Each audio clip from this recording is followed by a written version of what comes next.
Nate? I mean, I follow the vlogs, but I also follow who's putting up posters around town when I'm walking around, seeing on the, in the record stores, who's out at shows passing out flyers. There's like so many different ways to promote your band, and it's a lot of work, but I think that promoters can get a sense and tell who's trying to cover all those bases and who is, and that definitely translates into a band, building as a band, selling more tickets, which again is important to us as promoters. Again, we want to support bands that we like, but if we only did that and they were bands that didn't always draw, we maybe wouldn't have our doors open. And then we couldn't promote bands we like, So, but I think it's, again, just very important that there's a lot of numerous ways to promote your band these days, especially like online stuff, which is free, and that it may not take 3 hours of your day to go walk around the city to put up posters, which again, I still definitely support and think is great to do. But again, it's just covering all those different bases. We think the promoters, we keep our eyes on a lot of those different, avenues that you're out there promoting your band, and we take notice, and that's what would definitely help your band if you get a show. Billy, you were talking about Twitter earlier on. I like what you said. I thought it was interesting. I haven't heard somebody doing it before. You want to tell the audience a bit about how you use Twitter to ascertain a band's... I just kind of got into, I was anti-Twitter, but now I'm following Twitter, twitting. So, I like to follow, and I think it's probably good for bands too. It's like, I'm following 300 things, and not that many people are following me, or I don't know how it works, but when someone that I'm like a blog, someone who runs a blog, or like a news thing, or like another venue promoter, when they're twitting and they're following each other and they're talking, and I can kind of gauge that if someone's enjoying a show and they twit this band's amazing, I'm at this show right now, and then someone retweets it, and then someone else talks, and I'm like, wow, I should check out that band. There's 2 or 3 people that are kind of talking about them right now at that show, and then I'll check it out. And So if I'm a band, I should be definitely telling everybody. If I'm a band at this show and these guys are here, I should be telling them, you make sure you tweet about this event right now. Well, Billy may be following me. This is our last song. Feel free to tweet about it. That's probably good.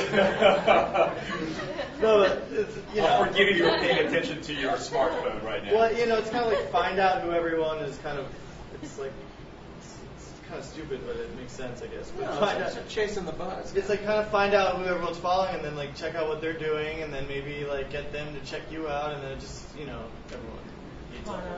So, I would also just add that, at least with Boston, I know everything functions different in my beloved New York, and it is. I think it's our job, to know the hot bands, your local hot bands, or the bands that are playing out a lot. I personally, you asked if we call promoters or whatnot. Yeah, Mike Bishop, Ryan Spalding of Ryan Smashing Life. They're out there all the time. I really don't even know if they have an actual house, because they're always out at shows. And I'm looking at their Facebooks, and I'm calling them on the phone, and they're out there really attending shows. And I like the bands that they are going to see, so then I go on those bands' pages, and I see who Jenny D and the Delinquents possibly is following. Jenny, I'm just dropping the Jenny bomb all day. But or Kelly Davidson is following, and I think it's important for you and your communities to know who these folks are that really support music, and they can possibly help you, and you should be going to those shows like they do. So that's the community. Yeah, befriending bands is a really good way. Yeah. Befriending bands that people know about is probably one of the better ways to get recognized by a promoter playing a show with them, because it's associative. So I guess, that's where music conferences can be pretty cool, right? I mean, you go there's another 1,000 or 2,000 other bands. Getting to know those bands and swapping shows and doing all those things are important. Yeah. Billy, so I'm a young band. How do I come to your attention, a big show like that? Well, like I said before, the solicitation thing from other bands that I already know and respect. People you already booked. Absolutely becomes a key factor. And I think I don't do the Twitter thing, but I understand that if you can lock in to who people are buzzing about, that's going to mean something. But the bottom line is it's sort of a little bit of what we've all said. The idea of succinct, of honest, of sort of, look, I've been doing this a really long time, and you guys are out there trying to play, you're trying to get gigs. You've got to do everything. You can't really leave any stone unturned. You have to do it all. And the best way for me in this town is that sort of linking with other bands and having people talk about you. And there are certain evangelists that you're going to find along the way that are going to talk about you. And it's going to trickle down to me.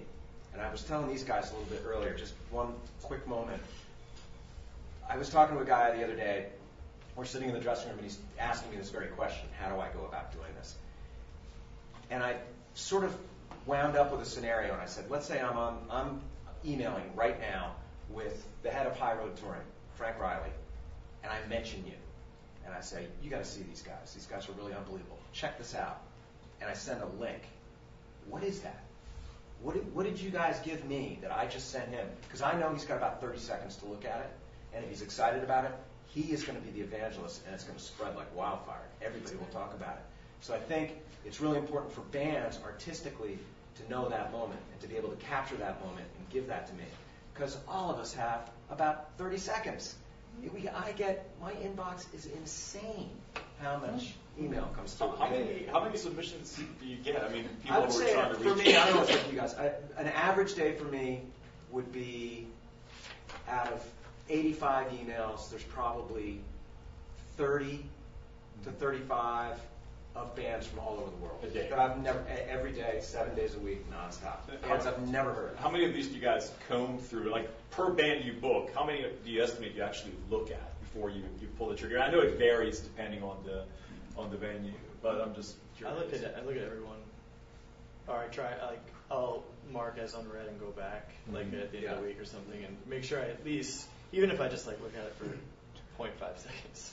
So per band you book, how many do you think you actually look at? Like, is it one for, out of 20 submissions you get, you book one? Do you have a ratio more or less? It's just, it just depends on what comes in, but there's at least one or two every day that somewhere it'll work. But then you get a lot that are like, I'm from Italy and I'm coming through in a year. Yeah.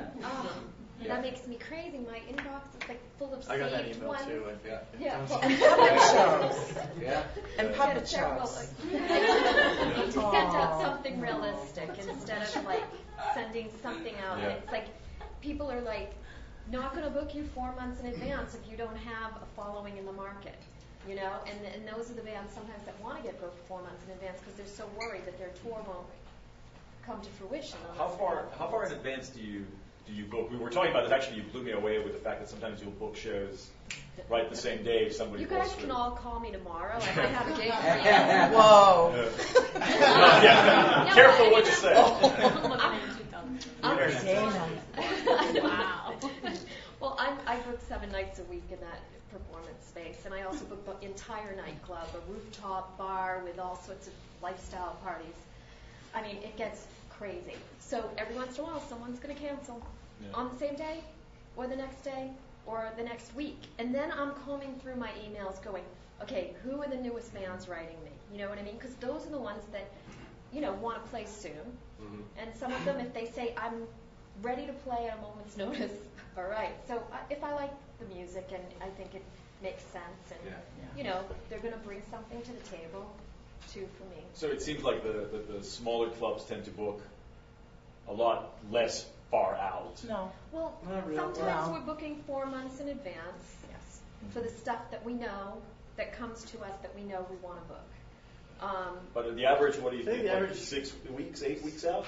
Yeah. 6 to 8 but weeks if, is, if you're a band from another country that has Me no too. following here, Mm-hmm. and you're writing to me for something a year, from now, that's just insane for me. I can't even think about it. I'm dealing with the immediate stuff and then.